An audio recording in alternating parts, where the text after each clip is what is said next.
Thank you all for tuning in. I'm Selena, and this is You Plus Happy. Each week, I bring you someone who challenges us to define happiness and success on our own terms with a dose of laughter. Remember to subscribe to the You Plus Happy podcast.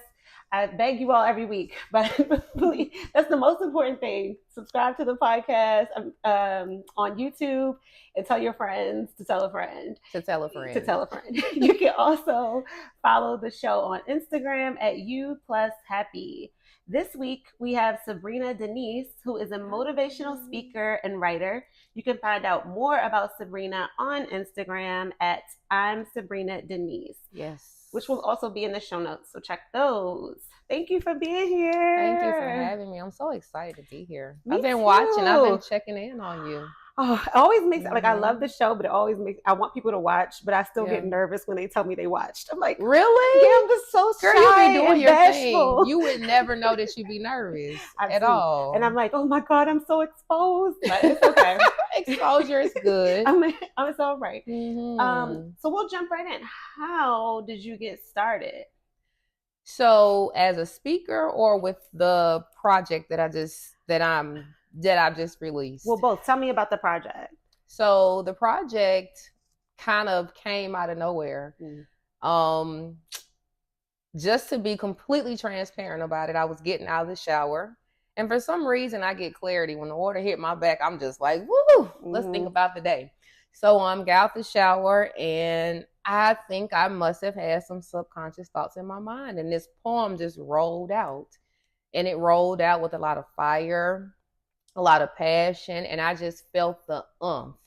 And I don't know if I was in need of it myself, but I just really felt like that now was the time to put it out. I mean, I always get amazing creative ideas, but there was something about this time that was like, you're going to honor what you're doing, your thoughts and how you feel, and you're going to share it with the world. It's time for the world to hear it. Yeah. Is this the first one that you're showing to the... Yes, okay. This is the first one. Yeah, so I think putting it out was the biggest challenge, because I record myself driving down. I record myself all the time. Yes. But to actually put it out, to be exposed, to have people say what they want to say about you, you know? Yes. Yeah.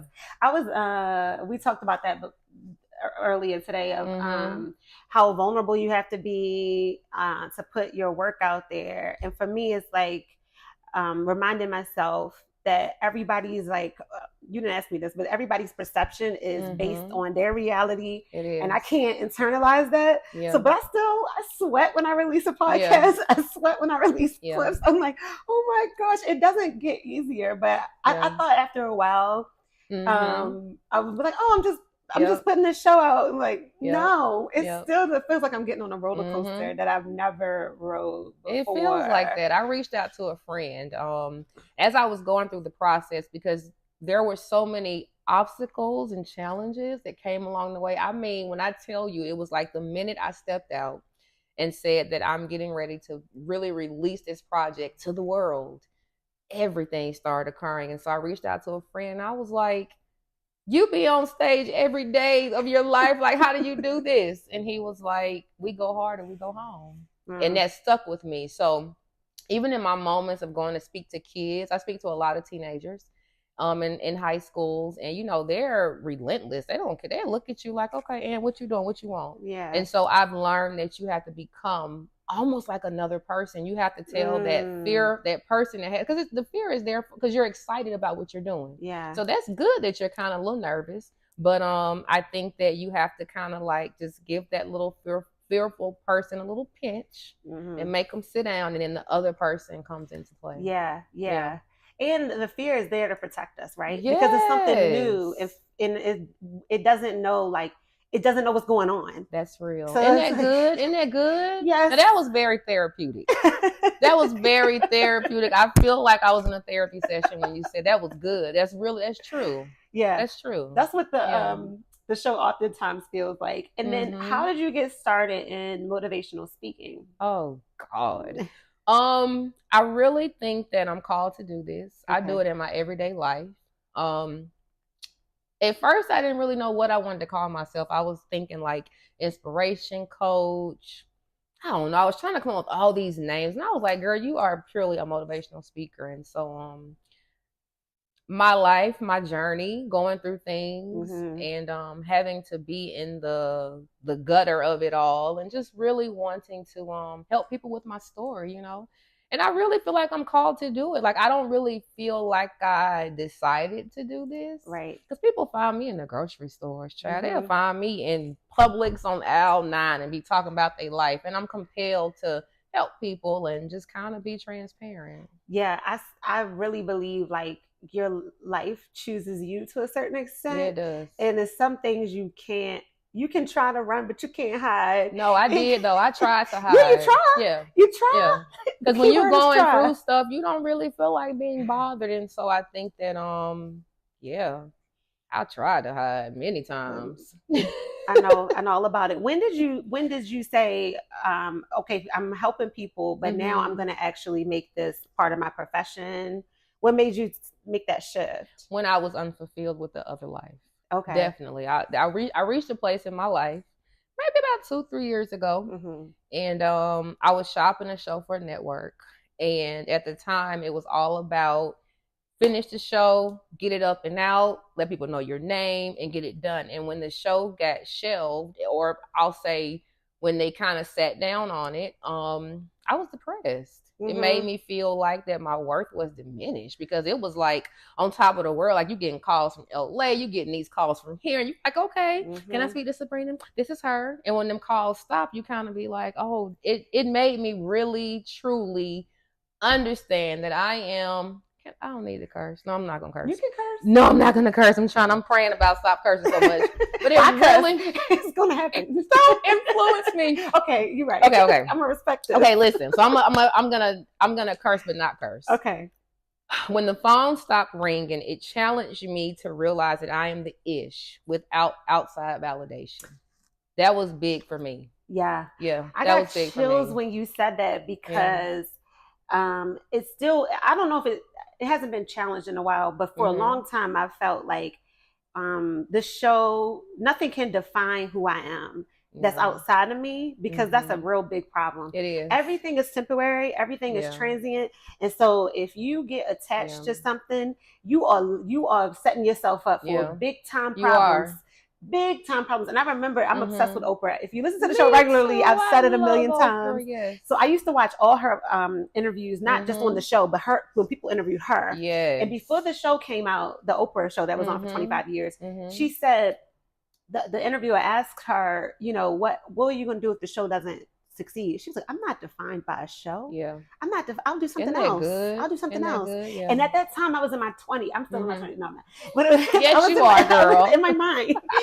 But not on paper. But in my 20s, when I saw that, I didn't really get it, because I'm like, no, she has this huge show and all this success. And you are Oprah. And now that I have my show, that I'll get there. Don't worry, y'all. Yes. But I think about, even if something because one day I was freaking out. I couldn't get a guest. I couldn't find a guest that weekend. I was like, what am I going to do? And I was like, wait, I'm not. Excuse me, I'm not defined by this. That's real. And it really felt liberating. It felt free, because you don't have this attachment to this thing. While you enjoy it, you love it, but you kind of set it free, and you set yourself free. You know what I mean? So it's like, and you allow yourself to grow and expand. I think about this show, I'm believing that it's still going to get picked up. We've gotten some calls. It's crazy how, like, once you go through hell, then it gets better.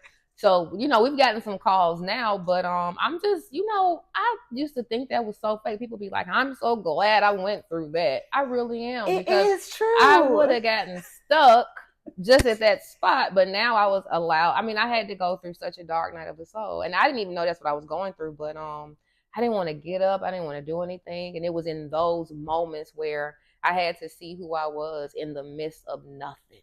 Yeah. So when you felt that depression, which it manifested itself in your life as not wanting to get out of bed. There was no creativity. Okay. Lots of drinking wine, overly drinking. And I still have me a glass of wine. It's just a little bit more in moderation, you know, because I'm so happy now. Yeah. I'm so happy now. But the depression, it came out in a lot of me not wanting to be creative. So what did you do? What was the point where it was like, all right, I gotta pick myself up. Um, when I kept seeing, when I kept running into the dreams of who I wanted to be, like there were these reminders sent to me, and I guess that was God. Like, yo, remember who you are. Like, I would see a friend do something, and instead of me hating, it was like, dang, Yeah. I remember when I want to do that. Or I look on TV, or I look at an Oprah, and I'm like, Yeah. hold on, sis, this who you are. So I had to tear down that old thought process and the old image, Yes. and slowly build who I am. And you know, trauma will have you like sitting looking like a fool. Mhm. So a lot of me wanting the validation from my title and the validation from the show getting picked up, a lot of that had to do with like childhood trauma and different things I hadn't handled. I wanted validation in external things. And so I'm so grateful that I'm learning how to be free within just being myself. Yeah. You know? I don't know why I'm getting emotional today. Not in a cryy way, but like feel it, like I got chills at something you said earlier. I already said it. But just now, this beautiful thing when you look at somebody who has something that you are going after and you are genuinely happy for them inside. Oh my gosh.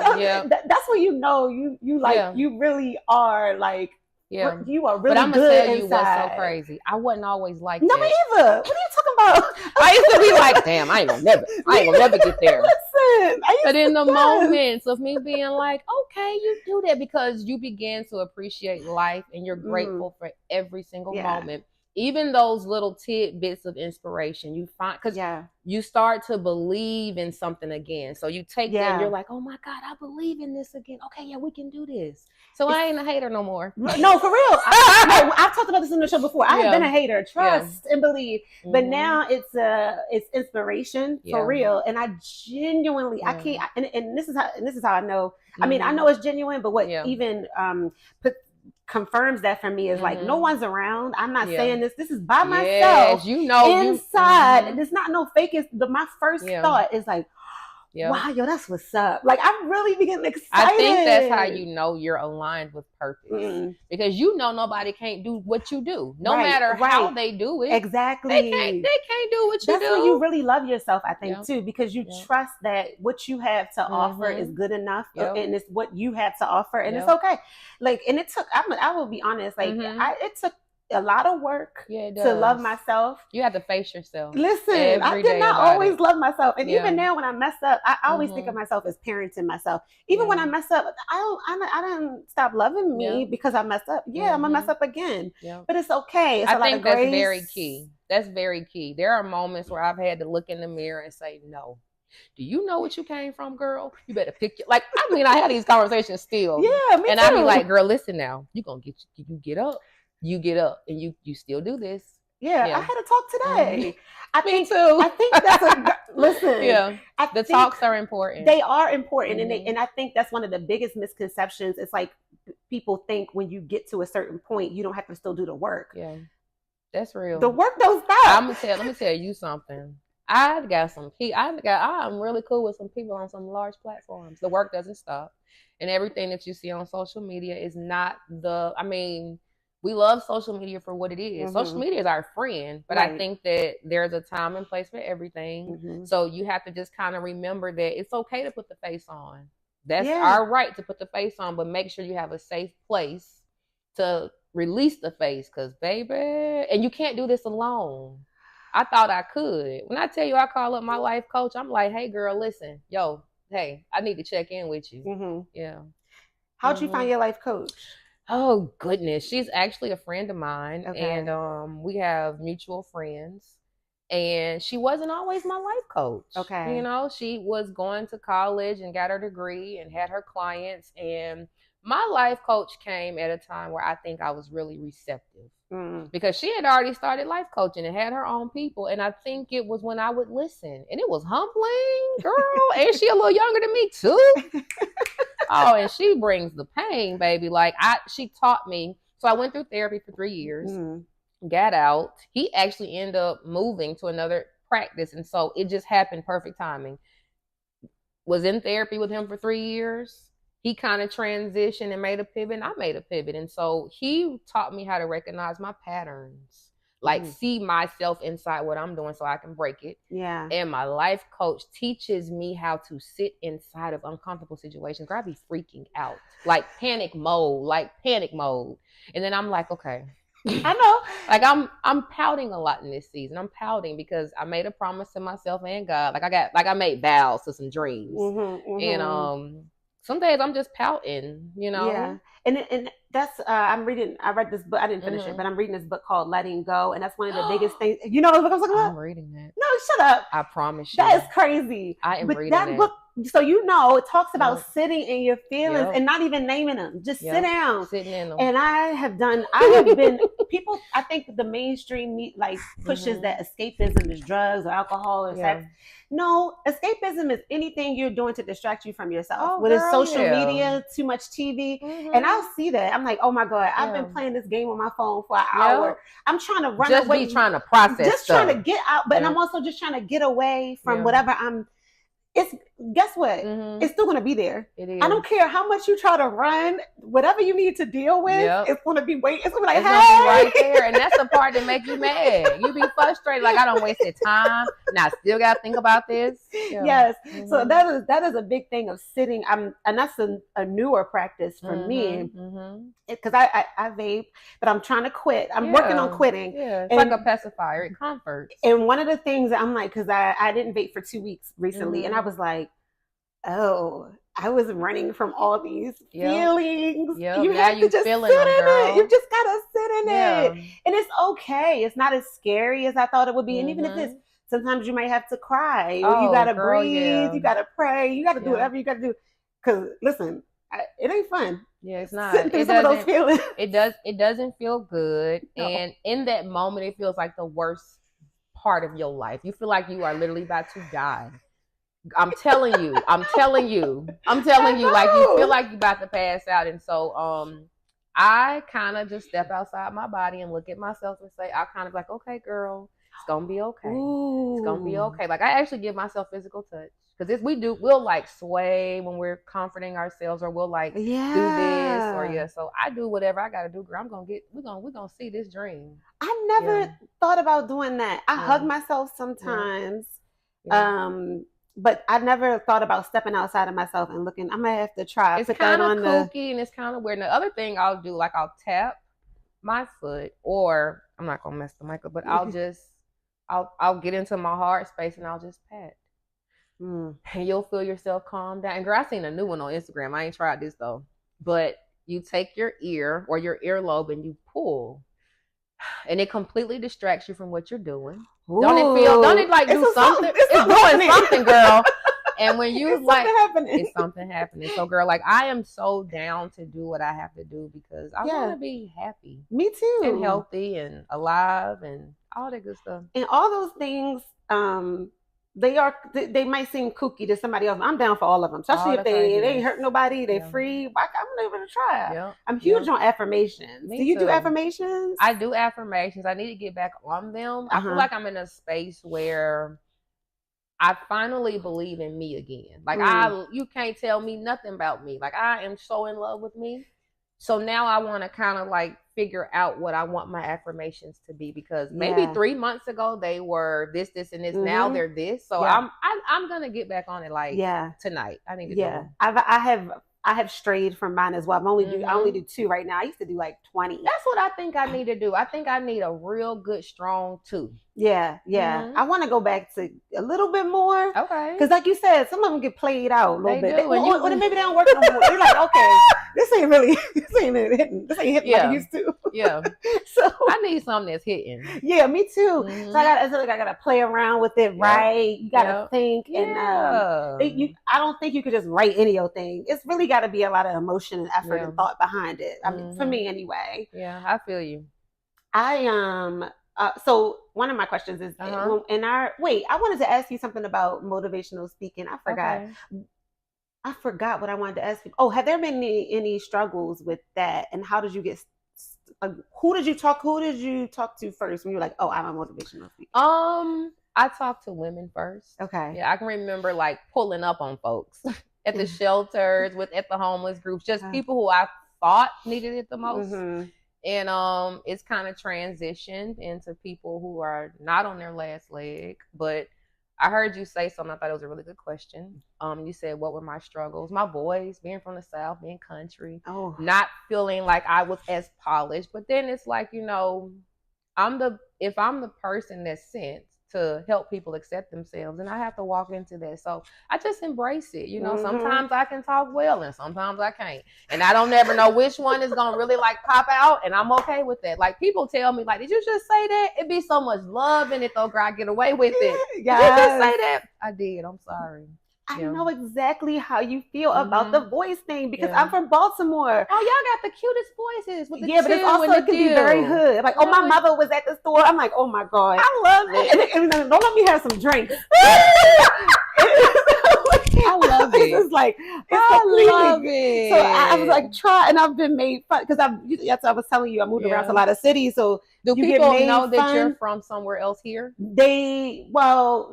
They don't say anything about the accent, but unless I slip out a two, or there's like R's like that I missed. I had my hair done, like so, you know. So I love it. But I feel the same way. I'm like, oh, my slip is showing, but is it like I was listening to Tabitha Brown's book, and she was like, you know what?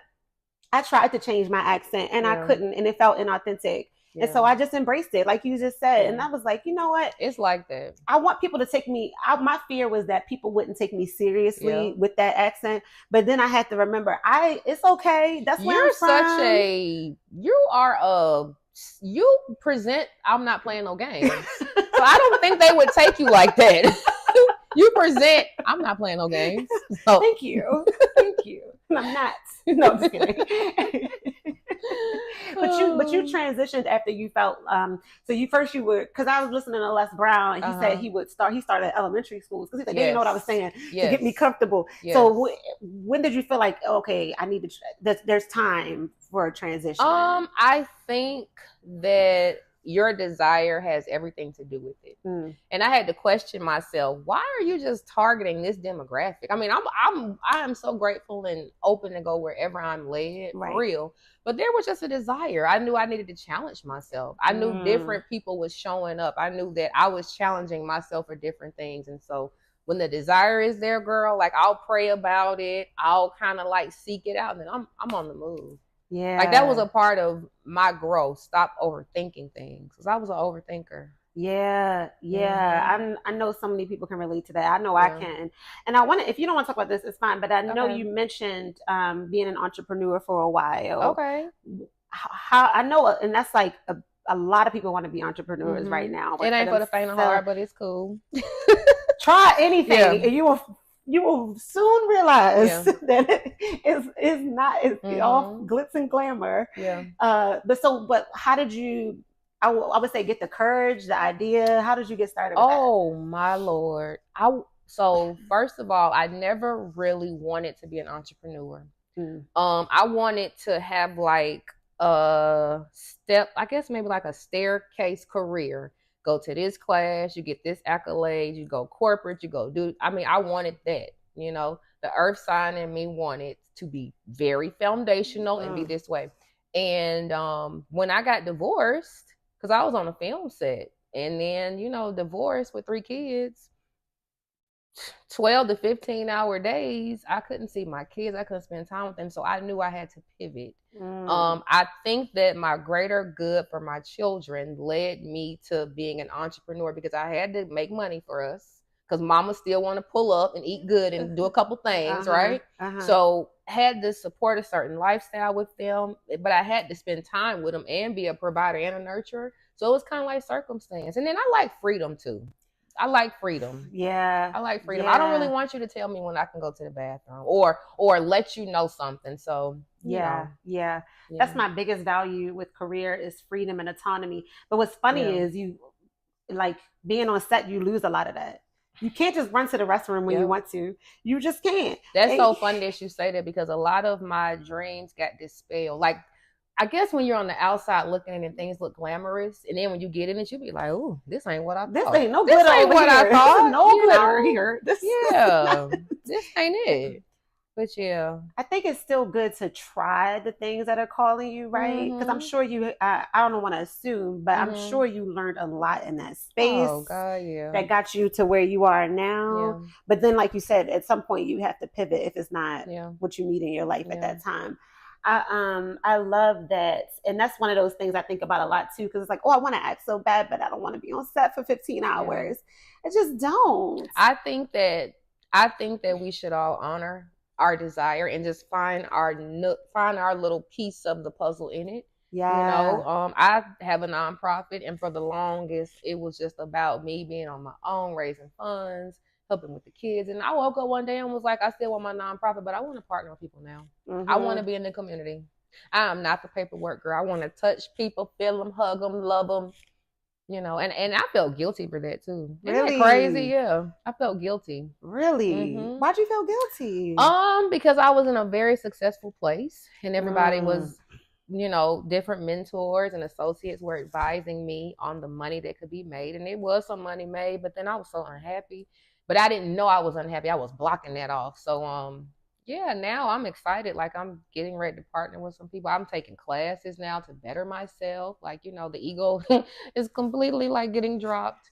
And I'm so like in the wanna put some food on plates for people to eat. Like Yeah. I wanna really be a part of the community. How do you Hmm. meet partners and people to work with and all the things that you do? Oh my gosh. So in my circle, I'm kind of known as the get it girl. Mm-hmm. So I'll just kind of like go where I need to go. For a minute, I stopped though because the belief in myself had kind of started dwindling. Mm. But now she back. So now I'm kind of like writing down where I want to go. Oh, you want the mayor to approve this? Who you to know the mayor? Okay, I'm just being a little bit more bolder and very intentional, Mm. which makes me have to be accountable because I can't step to nobody, especially not nobody big time, and Yeah. waste their time, waste Right. my time, and be getting the opportunity but not really showing up. So I've just started being really intentional, and I really feel like that when you're called to do what you do, Mm.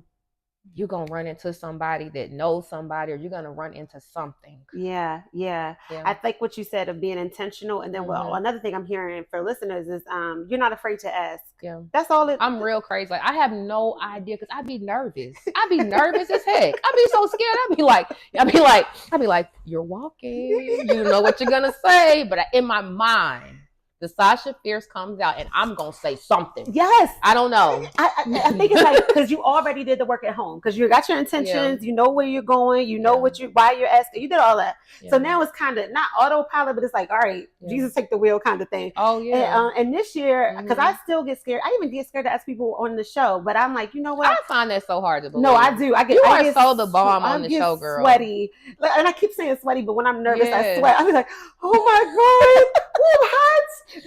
But I don't know what came over me, but I in the last like 5 months, I'm like, I'm stepping on necks, and I don't care.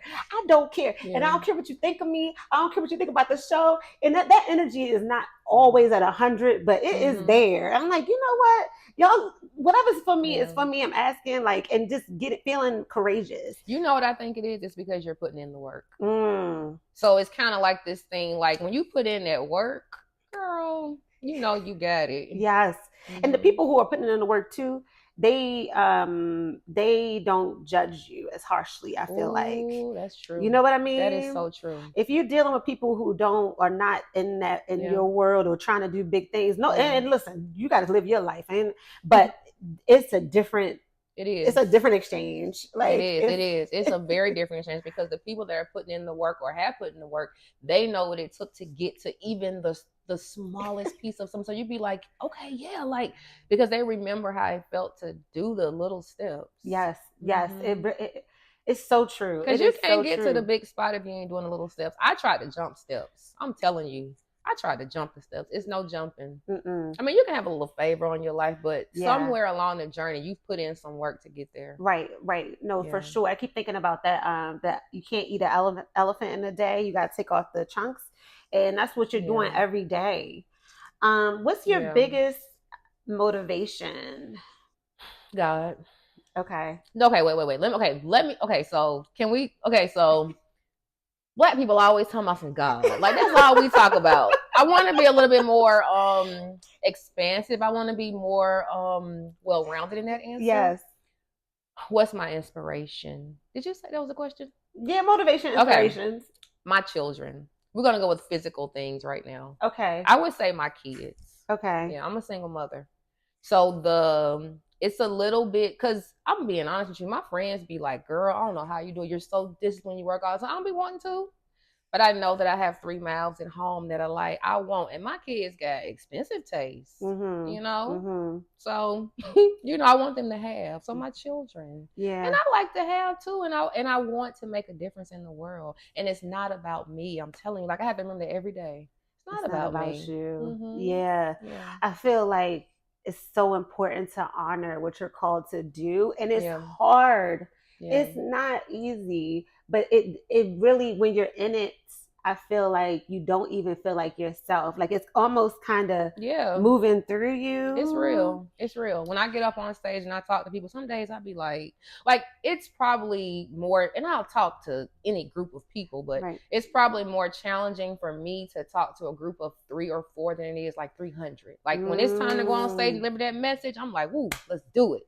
So, I'm just called to do what I do. I don't even know what I'm doing here. Yeah. I don't even know how I got here. All the hell I've been through. I don't even know, girl. Like, I think that's I don't want to answer for you, but that's what it sounds like the God part is. Cause it's like, oh, well, people just hear God and we don't know what that means. Yeah. But when you say it's coming, you almost a vessel. Yeah. Like, you do the little stuff to get there, but when it's go time, that's when I think we're honoring God, and that's what it is. That was the turning point in my life when I got serious about my walk with God. What I represented, how like what was my discipline. I think sometimes we forget that religion is discipline, right? Yeah. So I just enjoy Jesus. Like I'm a Jesus girl. Although I will go to the mosque if I feel like it. If a friend invites me and I value our friendship and you want me to experience, what is it called? Juma on Friday? I don't know. No disrespect, guys. Yeah. Oh my God. But the celebratory prayer that's on Friday. If my friends want me to roll, I'm gonna tie my hair up and go, and we're gonna do it. I'm gonna learn about all your things, and hopefully you come to church with me. But I think I picked my discipline. I just been like out the door ever since. That's my motivation. Yeah. How long have you been on the closer? Oh, girl. Maybe like a good 2 years. Real, for real, like for a year. What changed in those 2 years? Change. My church. My church. Really? Yeah. What changed? I had a friend hit me up on social media, and I've always been like I used to line my baby dolls up and preach to them. I've always been like a church girl from the South. We Baptists, we go to church. Yeah. We was actually Pentecostal, but man, I've had some experiences. I've been walking with a willing heart to serve, because a lot of times we'll do things we really don't want to do. We're just doing it because we feel like what we're supposed to do. But like actually, like, okay, let's talk about Jesus. For me, like a year, like for real. So my friend on Instagram, he hits me up and he was like, "What church you go to?" And I told him, he was like, "Sis, you need to come to change." And I was like, okay. And so went there, never left. Wow. Yeah. Okay. Definitely my tribe. Okay. When you find your tribe, oh girl, it's the best. Yeah. It is the best feeling. Yeah. Okay. What's the best advice you've ever received? Best advice would be and this probably would come from my life coach. She says this to me a lot, and it's really helped me. She says, don't downplay who you are for anyone. And I think because of I'm so much into what I do is who I am. So the whole I don't downplay myself in dating. I don't downplay myself as a mother. I don't downplay myself as a speaker or a writer or a performer. I experienced my first performance on stage, on camera, a couple of weeks ago. And there were times where my voice was loud. I was like, dang, you loud in country. But I didn't downplay it though, Right. I'm like, God, you country. I didn't downplay it. There were times where I felt like there's a part of it where my butt kind of out, So I spoke with the DP and I was like, I only want a little piece showing. I want a little, let's keep it a little classy. Show a little something, but not too much. Right. And I had to not downplay who I am. When I go Yeah. to church, girl, I'm not downplaying my tattoos. I like my tats, and this is who I am. And I think self-acceptance, girl. Yes. Yeah. Yes. I found it tricky as I evolved. There's always evolution. Some of the people that I've known for 20, 30 years, that's where I still put on the mask, or that my identity that's real. gets. That is so good. It gets that is so good, girl. Yep. So that's something that I'm wrestling with now, because those people they're not going nowhere. They're gonna be in my life forever. Yeah. But I have to slowly introduce who I am now without making a show. It's not an announcement, but I'm not who you used to know. Yeah. I'm not, and I don't know. So sometimes I'm still shucking jobs for my own people. And then when you leave them, you be like, I was just kind of like, shooting the. I know. I experienced that. It's so weird, girl. I'm telling you, girl. I still experience that. Yeah. I experienced that, especially with family. Yeah, that's mainly who I'm talking about, because I'm never ever gonna not be around my family. But it's like, dang, now I don't even know what to do in this space. Like I'm not I'm not who you used to know. Yeah. And they'll remind you. They'll even say something like, "Who you think you are? You don't be." And they'll remind you. My mom reminds me that I'm not a cleaner. She'll remind me that I had to have a cleaner at one point when it fit in my budget. Remember, because girl, you ain't no cleaner. And you had to have a cleaner come in. I'm like, it's okay, mama. I'm cleaning now. It take, I would even say, courage and to not let the box that they want to keep you in, to get back in it. It's easy to get back in that box and be who. Even with my drinking, it's like, I don't drink like I used to drink. There be peer pressure. But my friends and family that I've known, then Selena's get her some Pinot Grigio.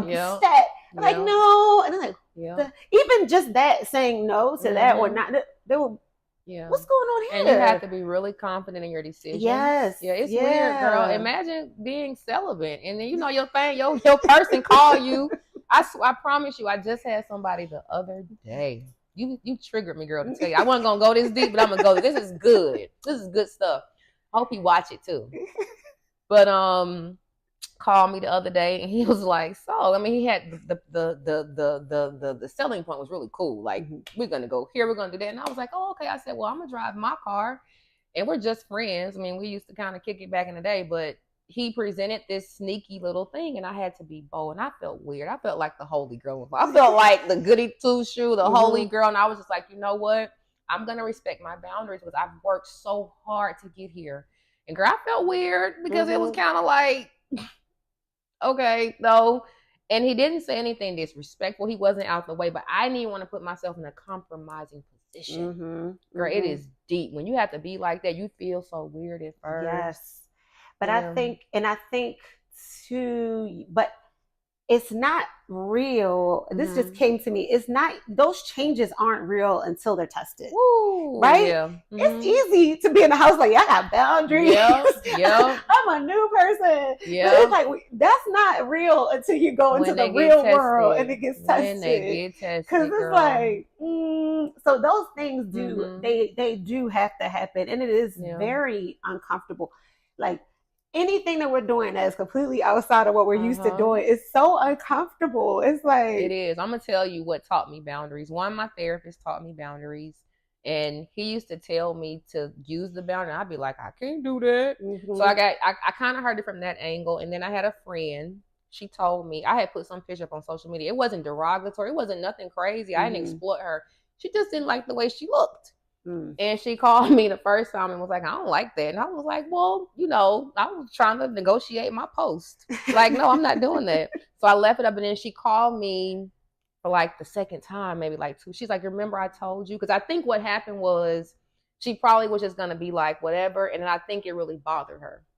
She calls me back the second time and she said, that post, I don't like that. Can you take it down? When I tell you, I was like, I don't know who in the...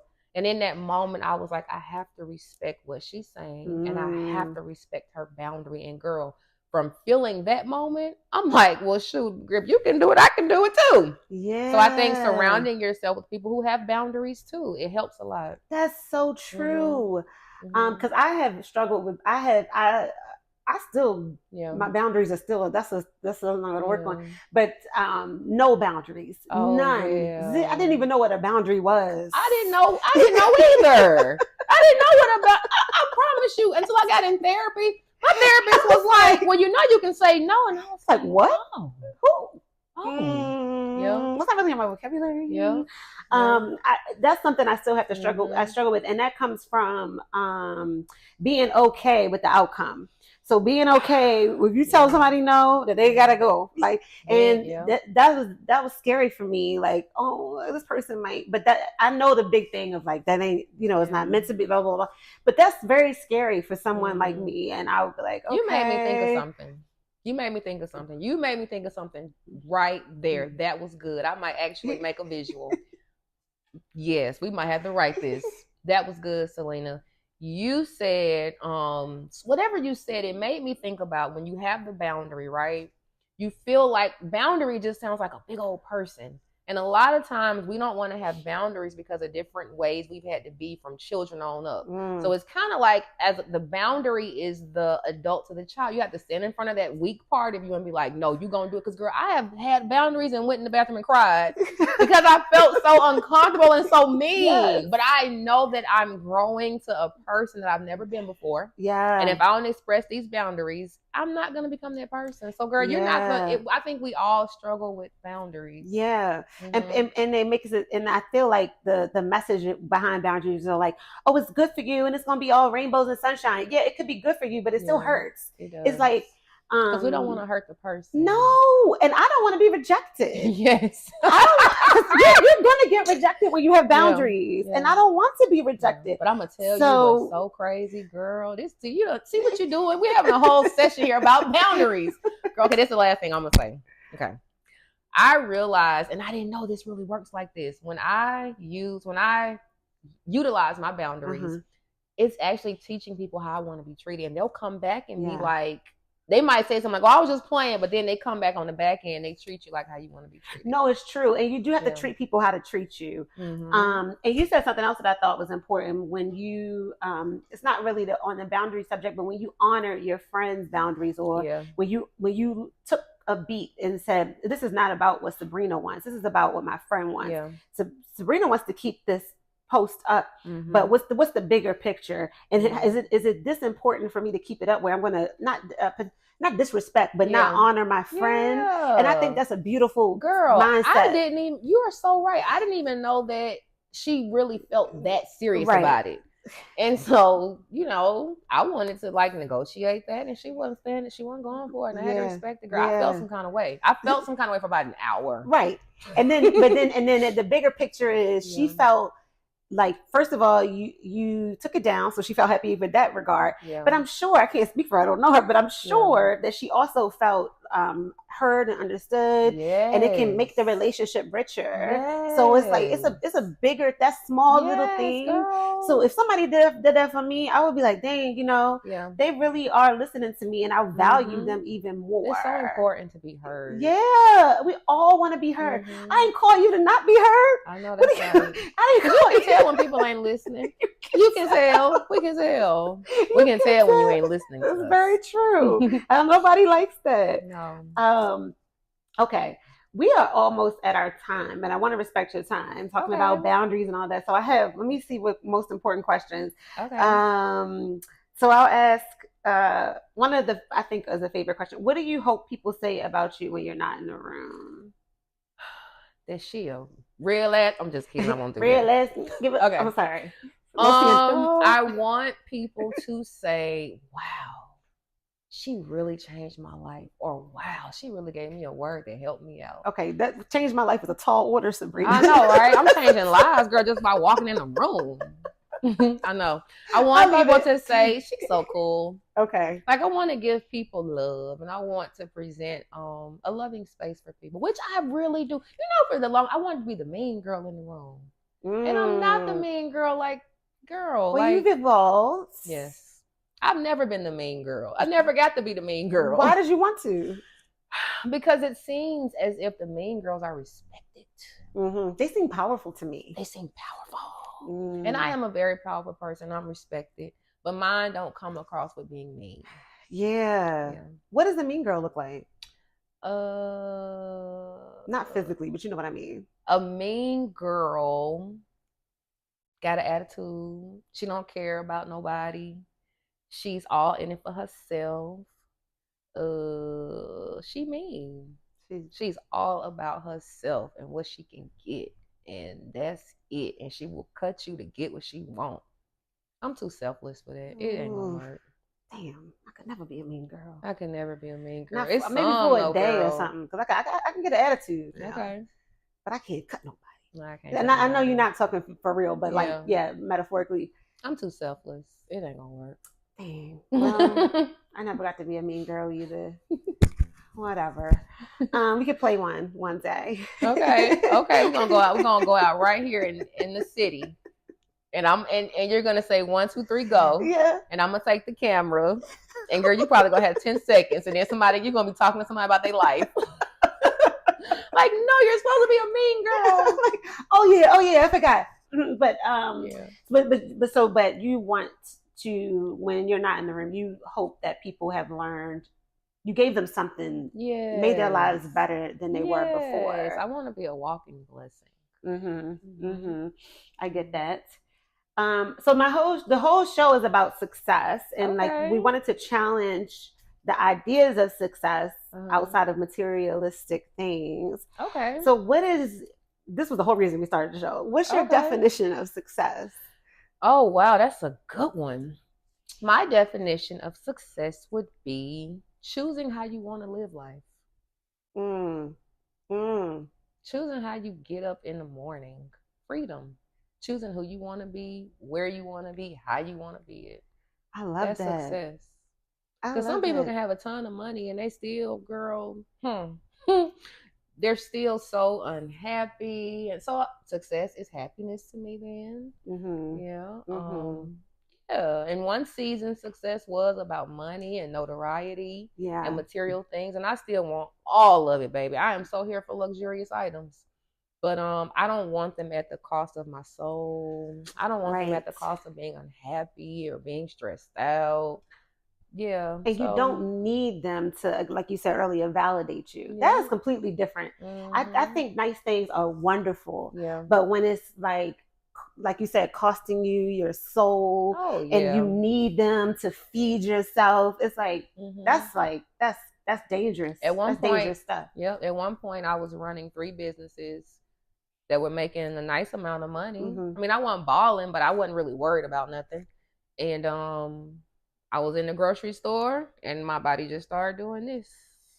And like the crazy Black woman I am, I went home and got my kids. Like, who goes home to get their kids? I was having a panic attack, and girl, they thought it was stroke and everything else, but thank God I'm okay. But yeah, that stress, honey, it'll take you out of here. It's very true. I got so stressed last year. I was having physical symptoms, and when they say like, when they say that stress will kill you, it's so true. And we hear it so often, and I think we take it for granted. And it's like, you really got to take care of yourself. You do. And I've had panic attacks too. The first one I had, I went to the hospital because this was back before mental health was a big thing. Yeah. And this was probably like 2008. And I was like, oh my God, what is happening? I went to the emergency room. I was like, I don't know what's happening. They were like, you're fine. You just had an anxiety, they called it an anxiety attack. Yeah. And I was like, oh, okay, well, what do I do? And then they were like, you just breathe. And then they tried to give me some drugs. I said, no, I didn't do the drugs. But good. I did. That's when I started researching anxiety and the causes and blah, blah, blah. So, I'm not trying to take over what you just said, but no, I agree with you. People they're real, and it's comforting. They're very real, girl. And it's comforting to know that other people go through it, because people don't talk about it. And people, like, I've dealt with depression, anxiety, all that shit, and like, I cuss. It's okay. Damn. That was your heart. You had your heart, and that was okay. That was a passionate curse. Exactly. And that's why that's why the show is so important, because I want to be, I don't have to give all of myself, but I will be vulnerable with some experiences. Yeah. It might not even help, but just so you know, somebody else went through it. Oh yeah, that's everything right there. Yeah. That isolation, that's what will drive It'll make you it crazy. worse. Yep. It will make it so much worse. I remember I had an anxiety attack in LA, and I was like, I noticed Oh an anxiety attack. I'm not gosh. going to go to the doctors. Yeah. I went on YouTube, and I was like, people experiencing anxiety attacks. And this guy was talking about all the ones he's had, and that made me feel better. Yep. So it's okay. I'm not Because of alone. the I'm release. not alone. It Yes. becomes a release. Yes. Yeah. And depression, I listened to this talk about depression, and he said depression is the biggest liar because it tells you that you're alone. Oh my With God. so many people suffer from depression. And so I was like, it did tell me I was alone, and I'm not alone. And you're right. You're not alone. You're not alone. And I know it can get really serious, and some people do have to be medicated or have to get some real help. But I guess it's a low grade experience or whatever. I'm lucky. I don't take that lightly. I really am lucky that I can go watch a YouTube video and it can calm me down. It's not gonna change. But I've also read every self-help book you can name. I also meditate. I also listen to interviews. There's a lot of inner work that goes into being a functioning a human. It really does. So this is not an easy journey.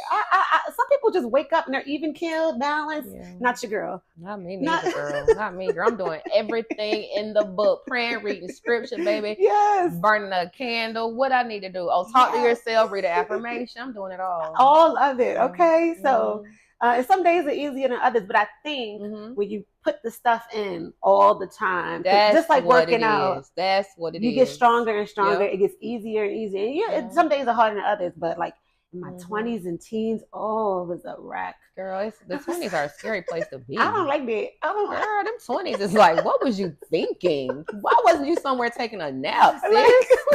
That was a hot mess. I was a mess. But anyway, but all the work over the years, it's paying off, and keep doing it. And it's so good. But I love what you said. Basically, it's like being at peace and wanting things from a different place. So 2 more. Okay. And then I'm going to close us out. Okay. So our inner circle is really important. You know, I believe in like osmosis and like what you're around is just gets in your head. There are some days where I am craving a certain color and I roll with it. I balance chakras. I do me, girl. I'm not tell you. I've had Reiki treatments. I know that some of the things that I do and that I've done are controversial to the Christian community. Yeah. But I believe that Jesus would be okay with some things. I mean, he gave wine to some folks so they can hear. So through my journey, I've experienced being at one with yourself. There's some days where I want to wear the color orange, and I know what chakra I'm balancing, and I'm okay with that. Pink. I mean, it happens, and so I agree with you. Osmosis is where it's at, and yeah, that's why I ain't messing with no more of these stinking niggas, because we don't want to be surrounded by nothing. No, you got to be careful for real. But my mom said something that stuck with me back in the day when I was going heavy in church. And I had called her worried about something I was doing that wasn't religious, that wasn't sanctified. And she was like, she said, you got the cutest church girl. Your church girl is so cute. You got the cute church girl. Oh my gosh. I've never like seen it, but she said your relationship with God is your relationship. And that really has stuck with me. So it's like when you said some of the things that might, you didn't say those words frowned upon, but it may not be accepted or whatever. But that's not nobody's business. Your relation, you know what I mean? I'm not saying like not to get counsel but it's like I think that's why so many people stay away from it, because there's so many rules and restrictions. And I think what my mom said to me resonated. I'm going to talk to God, and if it feels okay between him and I, that's between him and real. I. And I'm going to say that was a big block in me in some of my speaking engagements. Sometimes I'm spiritually led to say things that might not be looked at as religious. And also my tribe of people at my church, I resonate so well with them because we ain't like stuck. So I feel like in life you got to do what makes you happy. I do think there's balance, but you cannot be you because you worried about what folks gonna think about you. Because them folks, I think that a lot of people that are concerned with what you're doing and how you're doing, they ain't doing them. So I agree. And especially going into the industry we're going in, you really cannot. Not just from a spiritual standpoint, but just a period. You'll go crazy thinking about what everybody's thinking about. When I tell you, because it's a image-driven, exposed place to be. And if you are always in a state, because girl, Girl, I dealt with that really bad. When you're creative and you're putting ideas out, there's no one that's gonna validate them like you. Right. So you gotta just really get into a really grounded place where you know you're doing something because that's what you want to do. Yeah, yeah. Somebody said something the other day that has been sticking with me. You can't be all things to all people. Oh, and that's really I say that that's real. I'm not gonna please everybody. Yeah. Some people are gonna hate what I do, and that's okay. It's just not for them, and that's just something you have to be okay with. You do, for real. You do. You really do. But what qualities do people have to be in your circle? Romantically or friend wise? Well, both, I guess, because they were some of the. I shouldn't have asked you that. But some of them will overlap, right? The qualities. So, this is really weird. We'll start with the man first because this is probably the most complicated. So, for me, I'm single, happily single. I'm so grateful to be single because I'm not single and bitter. Right. I'm single and like doing me, you know? So somebody's able to come along if they got the right qualifications. So, I really want my person to be God-fearing. Like, I need you. You really need to walk with Jesus. I don't want to coerce someone into being something they're not. And and then the beautiful thing about it, if you are not who I want you to be, we can always be friends. This is just what I need in my intimate space, right? Yeah. If I'm reading my Bible, I want you to read your Bible too. If I'm going, I want us to mirror each other. Gotta be honest, like halfway. Yeah. I don't want, and then girl, I could go on and on. This is horrible. So, and then he don't have no mama issues. Like, I want you to come halfway healed. Like, I can nurture you, and I'm sure God got us, but like, come a little bit healed. No, for real. You've done the work for yourself. And it's been a journey getting here, and I'm still on it. So, like the basics, like the wholesome things, you know. So I can go on and on about the good stuff, but some of the like crazy stuff, I really want him to be into old school cars. All right, that's not important. Girl, that's so important to me. Like, what if he because I have an old school car, and I'm really hoping to get it back on the road, and I really want him to like old school. Right. And I don't want him to wear ugly sneakers. Okay. Sneakers is a big thing. No. Okay. So I don't know anything about relationships. This is not my expertise. I'm good with the self-help stuff. But I think those that's like a preference, but that's not a must-have. I really want him to like, I want to have fun. I feel like all my relationships have been so like, like we look good on paper and we're this way and we're that way. And I want to have fun. I want you to like to eat too. Yeah. Like, I want you to be a foodie. Like, if I'm angry, just pick me up and take me to get food. It ain't that hard. Okay. Well, that's something that you could tell that's more of a thing. Like, oh, this is something that I like, and that I want him to already do it. Okay. I don't want to build nobody. That's not building somebody to say, oh, I like going out to eat. You just telling them what you like. I kind of want him to be like, how was your day? Oh, baby, my day was long. You want to pick you up to get something to eat? Yeah, baby. Okay, well, all potential suitors, watch this so you can read her mind. Read my mind, baby. I think you're gonna have to give a little bit on that. All right, I'll give and take. I understand, like, but there's definitely deal breakers and stuff like that. Yeah. But I don't think shoes should be a deal breaker. If he is good to you, girl, let me tell you something. You can buy him some shoes. That's okay. So this is true. You gotta compromise. To be honest, this is very true. But girl, I'm telling you, girl, if we go out like on a rooftop and everybody kicking in, we all looking good, and I show up being fly, and he come with like some, I don't know, I don't want to say, but if he comes with something that's like I don't even want my dude to wear like a lot of colors, like be gangster. Okay. I'm such like be a man. Yeah. I like manly things. No, that's fair. I think there is some compromising. Like I said, you ain't giving your number to them about no ugly shoes. No, I'm more about, I would. You girl, if you see who I've dated. No offense to y'all. I love y'all with my booze at one point. No, because I'm really about vibes, character. I'm learning to be like that. And that's not even something that is like that's fake or that I had to cultivate. I really mean that. And that's just been one of my things. Like, of course I need to be attracted to you, but yes, I agree with that. your clothes can change, your Okay. spirit, your character. This is true. Those are different. Those are what I'm getting invested in. I don't care about. I should care more about the money. I should care. I wish I wanted to be a gold digger so bad. I did too. But I couldn't do it too. because I really care about you, how you treat me, and I'm gonna treat you nice. That's what I be saying when I said I wanted to be a mean girl. Like I wanted to be like, where them dollars at? And I was so like, well, how you feeling? So I get it, but I really don't want his shoes to be ugly though. You can buy him some shoes. I could, but then I gotta make him, and he's gonna be mad. Girl, I'm gonna tell you, okay.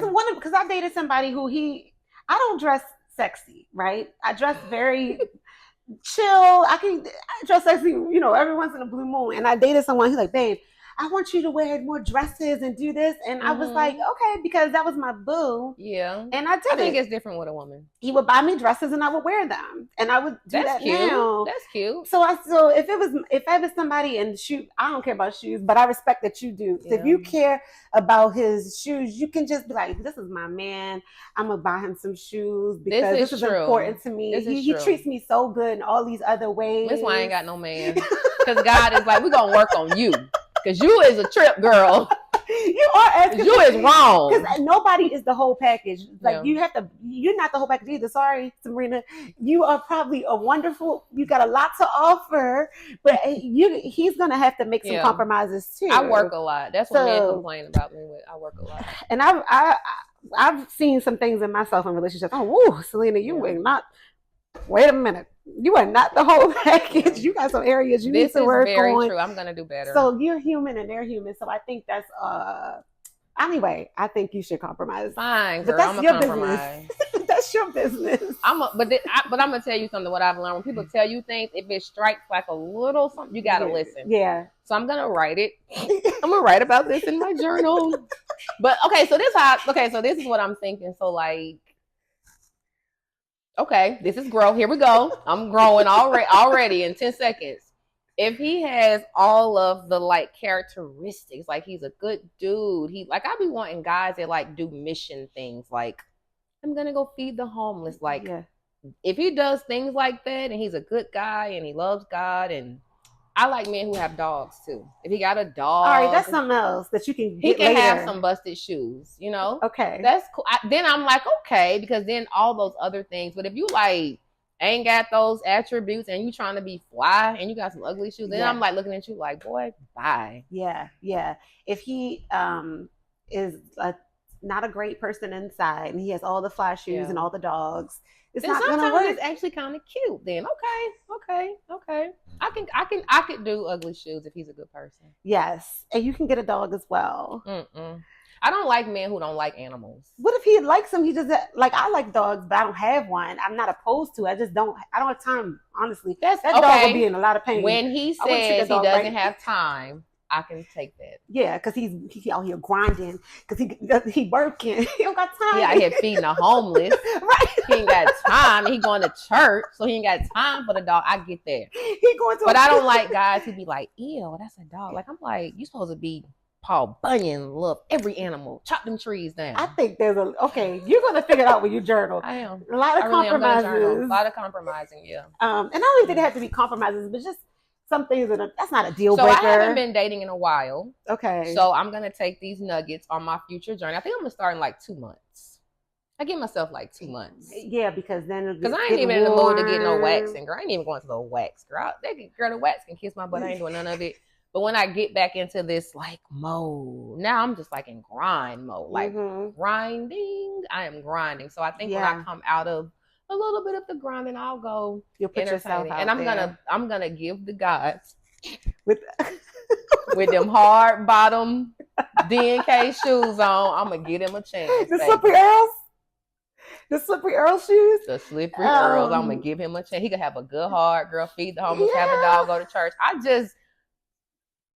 I can't handle that. I can't handle that, Selena. Because then I'm going to be at the day. I'm going to be compulsive about it. I'm going to take a picture and send my friend. I can't do it. Don't do that. All right. You still working. Okay. You still working. God is still working on me. Okay. I have a lot to ask and say about that, but I'm going to let it go. Okay. But my last question is, what piece of advice would you give to listeners who want to um, do something that because you've done a lot, but if they want to, anything that you feel compelled to say, if they want to be entrepreneurs or they want to be motivational speakers, what advice? If I was like, I would say harness in on what you have a desire to do. You can make something out of nothing. You could love. I actually seen this girl on Instagram. She loves bugs, and she's like, she makes it a thing. Yeah. I don't know her Instagram name or whatever, but she popped up on the Explore page and she has this. I mean, she's like letting the spiders crawl on her. So I would say, don't be scared to get up on the things that you really like to do, and work your niche, work what you like, and you'll find yourself on the journey. Don't fit yourself inside the box. Put the structure and the organization and the planning and the team around what you truly desire. Yeah. That is, it's so good. It's simplistic, but it's good. So like cliche, and we hear it all the time, but it's real. No, it really is. Just go. You can make. I love that you can make something out of nothing. Oh, you can make something out of nothing. Social media has taught us that. Yes, we have so many resources now. Yeah, I have stories for days out of making something out of nothing, and it is. Trust me. Get started where you at. Yeah. Okay. How do you feel? You good? I feel amazing. Like I actually might go to the bar and mess with a dude who got some ugly shoes. Let me see if I can really do this. Girl, I might challenge myself to deal with somebody who got on some slippery slopes. Challenge yourself today. Like, I only talk to men with ugly shoes today. Okay. I'm gonna close this out. You good on anything? I can't ask you again, but you want anything else? I'm good. I am good. This was good. This was a nice therapy session. Yeah, same for me. That's really why I made a joke about it, but it really is therapeutic for me. I love doing the show and I want people to laugh. I want the guests to be happy. Yeah. It's called You Plus Happy. I want everybody to be happy, but that's including me. I'm not doing this. It's not completely selfless. I get things out of this as well. So I get a lot out of the show. So thank you for being here. Thank you for having me. So I'll close this out. But thank you, Sabrina, for sharing your time with me and inspiring listeners to redefine success for themselves. You can find out more about Sabrina on Instagram. At I'm Sabrina Denise. I'm getting ready to drop a whole bunch of dope content. The girl is back. So check me out. I'll be tagging her on my Instagram, and her Instagram will be in the show notes too. And thank you, listeners, for tuning in. Again, I ask that you subscribe to the You Plus Happy YouTube channel, like, share this episode, and you can follow the show on Instagram at You Plus Happy, and you can follow me on Instagram at Selena_Marshae. And I ask the guests to say the tagline, which is, we'll show you our definition of success if you show us yours. It's long. Oh, say it again. We'll show you our definition of success if you show us yours. It's a lot going on. We'll show you our definition of success if you show us yours. Yes. Thank you so much. You're welcome.